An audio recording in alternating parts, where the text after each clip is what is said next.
Então vamos ver um pouco agora como é que é a tal da validação cruzada que resolve o holdout. Se ele deixar, cadê? Aqui. Então, vamos dizer que esse aqui é meu conjunto de teste, né, de treino, né.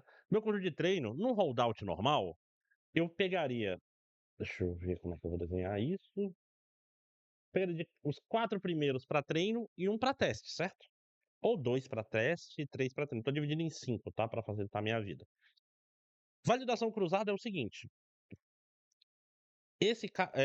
eu faço em vez de um treino, eu faço múltiplos treinos. Então, o primeiro treino vai ser normal. Esse cara aqui é o teste. Cadê? Tá feio. Esse cara aqui é o teste, né? Então, esse resto é treino. Deixa eu escrever tudo aqui para ficar bonitinho. Treino. Não fica no lugar certo esse negócio, viu? Vou ver aqui. Treino, treino, treino e treino, né? Quatro. Então, sem validação, só para facilitar a nossa vida por enquanto. Vou botar validação, sim. Tá? Então, o holdout normal é isso aqui, né? É, treino. Dividindo em 5, por exemplo. 5 folds que a gente chama, são 5 pedaços. 3 para o treino, um para validação e um para teste, né? Então, um quinto para teste, um quinto para validação, 3 quintos para treino. Esse aqui tem um problema que eu falei do holdout, que é, se esse teste aqui não se parece com esse treino, lascou-se. O ideal é o treino ser parecido com o teste e vice-versa, e o teste ser parecido com a realidade. Se no teste eu peguei só exemplos fáceis, meu resultado vai dar mais alto do que deveria. Se no teste só tem exemplos ruins, difíceis, vai ficar muito mais baixo. O treino não vai aprender os exemplos que ele não viu, tá? Então, holdout tem esse problema. Como é que funciona a validação cruzada? Ora, a ideia da validação cruzada é que todo o meu treino seja usado como teste. Professor, como assim? Muito simples. Eu faço esse treino assim, olha que bonito, rapaz, que inteligente que eu sou. Eu faço o primeiro treino assim, e eu em vez de treinar só uma vez, eu vou treinar várias vezes. Só que agora eu vou pegar esse teste e botar esse teste para cá, a validação para cá, fazer isso. Eu rodei, né? Certo? Então fiz um segundo, ó, repare, eu fiz um treino e testei com esse cara, validei com esse, testei com esse. Esse é o meu primeiro treino. Agora eu rodo. Esse cara vai ser o teste, esse vai ser a validação e esse vai ser o treino. Treino com esses, valido com esse, testo com esse. Beleza. Aí rodo de novo. Vai vir o teste para cá, a validação para cá, esse treino para cá. Faço, então, ó, treino com esses três, valido com esse, testo com esse. Terceiro treino.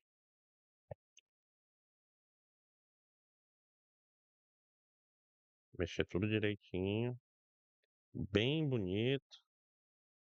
Opa.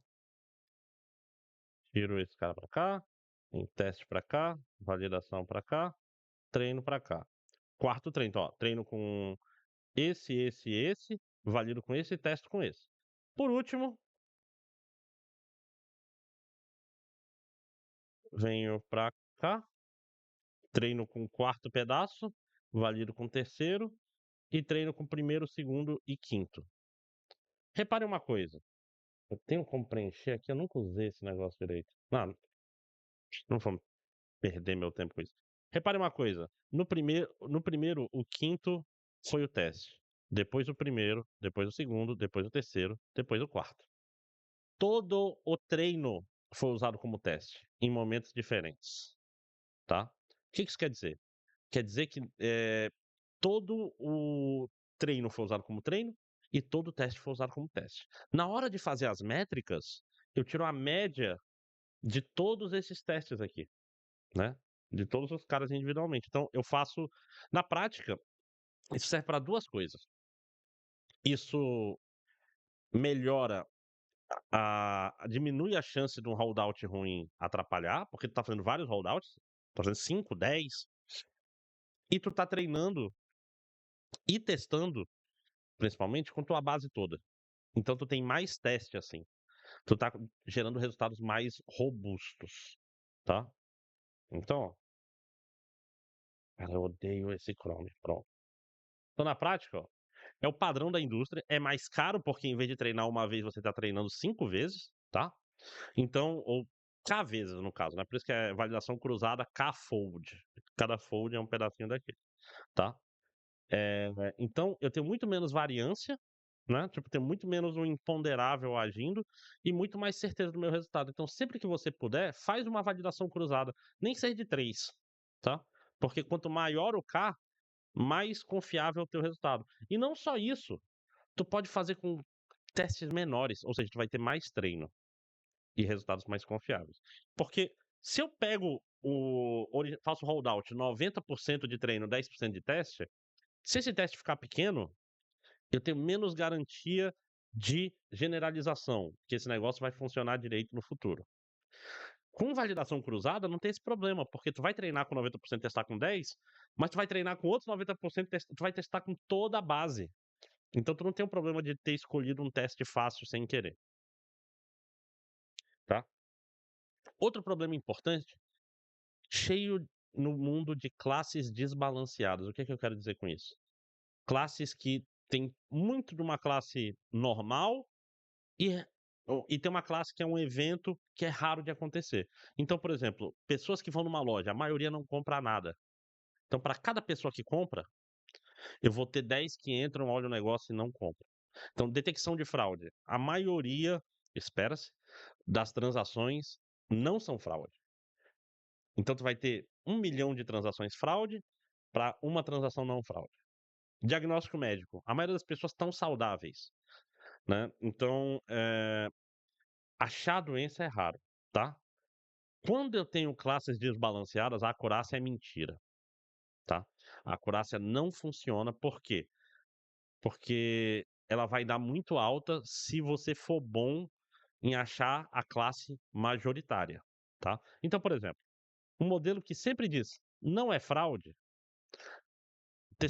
treinando num dataset com 99,9% das transações legítimas, ou seja, 0,1% das transações são fraude, 99% não é fraude. Vai ter 99,9% de acurácia. Ele só errou os que são fraude. Ele só é inútil.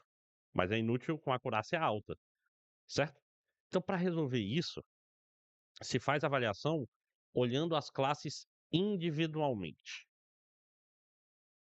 A forma fundamental de olhar as classes individualmente, e um dos melhores nomes de machine learning, é a matriz de confusão. Que nome fantástico, porque ela é muito ela me confunde toda vez. Eu confundo sempre qual que é a linha e qual é a coluna. Na minha cabeça não funciona. Eu sempre confundo, tá? Eu já estudei 1 milhão de vezes. Você chega numa certa idade que seu cérebro não aprende coisas novas, tá? Então eu vou sempre ser confuso com qual se a linha que é, o correto, ou se é a coluna que é correta, ou se a coluna é o previsto, ou se. Então, como é que funciona a matriz de precisão? Matriz de precisão, matriz de confusão. Eu vou ter nas linhas a classe correta e nas colunas o que foi previsto pelo meu modelo. Então aqui eu tenho, esse daqui é pétalas de flor, né? Isso é um dataset clássico, tá? Então, ó, eu tenho aqui na classe setosa, o meu modelo previu como setosa 13 e acertou as 13, tá? Então, ó, não teve nenhuma cetosa que foi chutada como versicolor nem virgínica, e não teve nenhuma que eu disse que era cetósica que não foi, tá? Da mesma forma que o versicolor não teve nenhuma versicolor que era versicolor que ele disse que era cetosa, 10 versicolor que ele acertou e 6 que ele disse que era virgínica. Na virgínica, das que eram virgínicas, ele acertou todas, tá? Mas ele diz que 6 versicolor também eram virgínicas, tá? Então ele está chutando mais do que deveria a classe virgínica, tá? Já a classe versicolor, quando ele diz que é versicolor, ele acerta. Quando ele diz que é cetosa, ele acerta. Quando ele diz que é virgínica, ele às vezes erra, tá? Então, reparem, a gente tem vários conceitos aqui.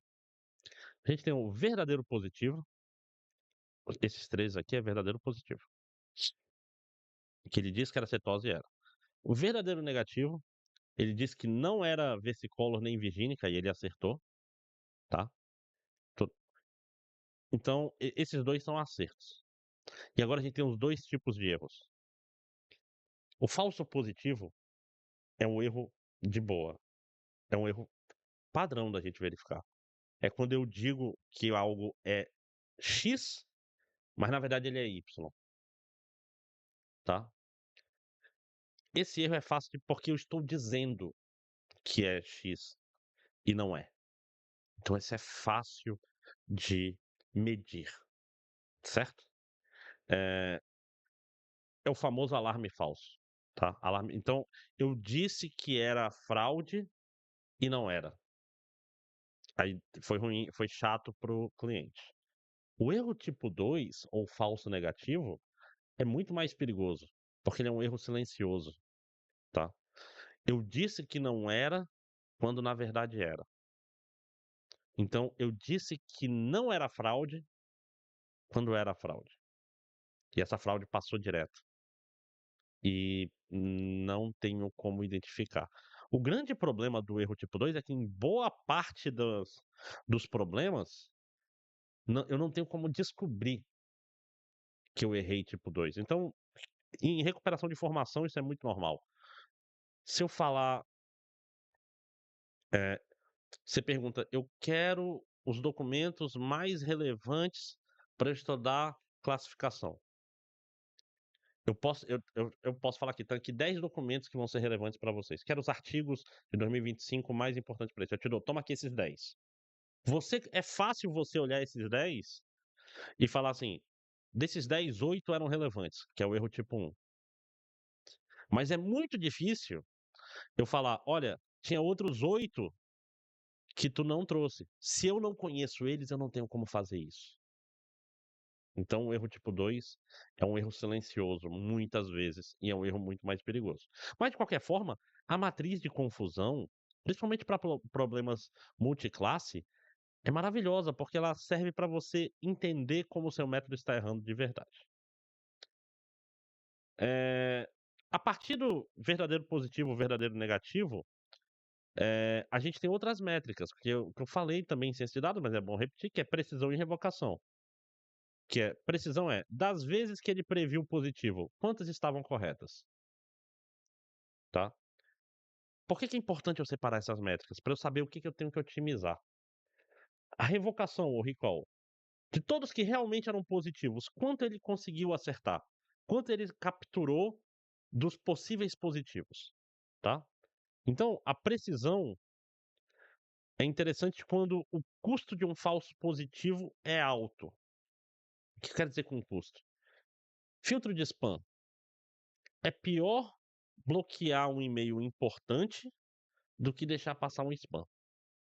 Então é melhor eu ter uma precisão alta na classificação de spam, antes de tudo, para evitar que eu diga que um e-mail bom é spam, porque isso é revoltante. Isso pode levar à perda de dinheiro por eu estar bloqueando um e-mail importante do meu cliente. Já a revocação é interessante para quando o custo do falso negativo é alto. Detecção de fraude é um bom exemplo. O banco prefere bloquear uma transação tua e te ligar e te passar um WhatsApp, te passar uma mensagem, do que deixar passar uma transação alta aí e ser fraude, né. Eh, é melhor eu dar um alarme de fraude do que deixar uma fraude passar. Então, no caso de fraude, revocação é muito mais interessante. Beleza? Então, para terminar, na aula de terça-feira, a gente vai ver umas práticas rápidas desses modelos e vamos ver também, hã, a eu nem devia estar falando terça-feira, que esse vídeo vai ficar disponível para outras turmas do Web Academy. Mas a gente também vai ver agrupamento e outras cositas mais, então não percam, até lá.